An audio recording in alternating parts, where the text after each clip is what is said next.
So some of you might have thought that the old Nerf Raven CS18 might have been retired and gone forever. And I was one of them. But we were all wrong, guys. Raven is back as the new N-Strike Elite Rayvenfire. And Danny is very excited.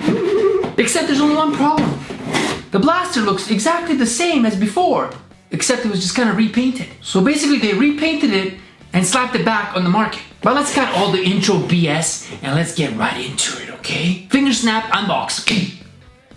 Oh yeah. So quickly, what do we get with it? We get the blaster, one mag, clear, and 25 darts. Now first things off, I like the new color scheme. It's pretty nice.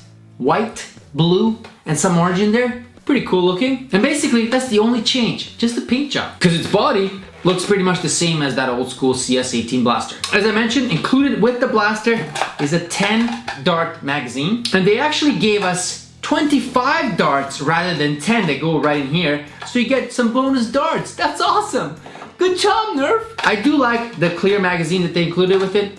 Pretty cool. The blaster does take batteries. They go right in here in the stock. It takes 4 AA's. So let's slap in some batteries in here and hear this thing spool up, huh? Let's do that. In order for it to spool up, we're gonna have to slap in the mag. Not bad. Now, let's go see this thing fire, huh? Let's do that.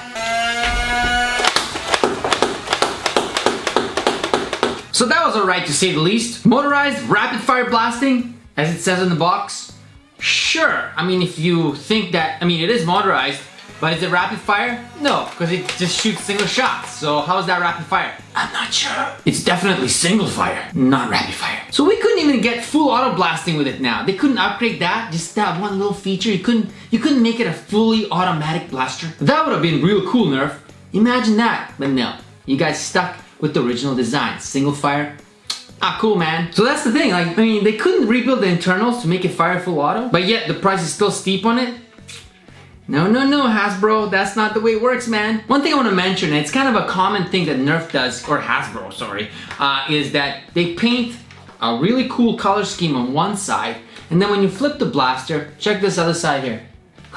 It's plain, it's not the same, and it's just plain ugly looking. Why? Why do you paint one side nice and then the other side you don't? And then you charge us $60. So we get like half the paint job. Because here's the thing, I'm a lefty. So when I shoot this blaster, I shoot it like this, right? This is the exposed side, the ugly side. So now I'm shooting this blaster and it looks real ugly. But when righties shoot it, sure, it looks nice. But look at me. Great. Good job discriminating against lefties. So really, how hard is it for someone to just grab spray paint and paint the blaster? Not that hard. So Nerf, you could have really finished off this side.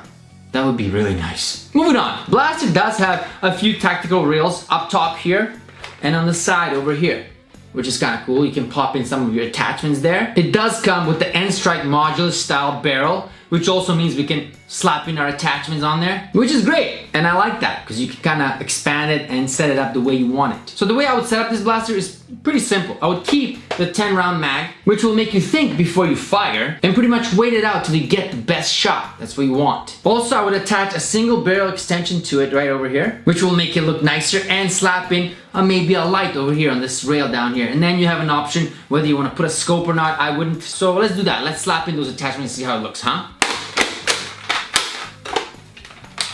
Pretty cool, guys. Check it out. This is what I would run with, and looks pretty slick. Got the regulator barrel attachment here, and my little light right on the rail. I think it looks pretty sweet. Let me know in the comments below if you like this setup. What would you add to it? How would you run it? Let me know. Alright, so let's move on. We got the jam door down here in the stock for any jams that might occur. Overall, this blaster is solid. It brings back the old classic Nerf look and feel to it. But is it worth $60? I think not. You can do so much better for that much money. Since this is a re-release of a blaster, what I think they should have charged is $25 for it. That would be worth it, not $60. Save your money, that's my recommendation. But don't get me wrong, this is a classic blaster. Like the Strife or Rapid Strike. And in my opinion, those two are way better bang for your buck than this thing. Think about it, single side paint job, fires a single dart at a time, no full auto feature. We get half of everything for it. So why didn't Hasbro charge us half for it? Why are you charging us $60? If this was $30, I'd be okay with it. So, either wait for a sale, or I suggest getting something better, something worth your $60. Guys, as always, make sure you subscribe to GunVsGun. If we reach 3.5 million subscribers in just under 30 days from now, we'll be giving away a Nintendo Switch. So make sure you click like to that, and make sure you subscribe to GunVsGun. And lastly, hashtag Raven in the comments below, because that'll get you into the contest. So make sure you do that, and I'm gonna see you guys real soon. Later, my bandits.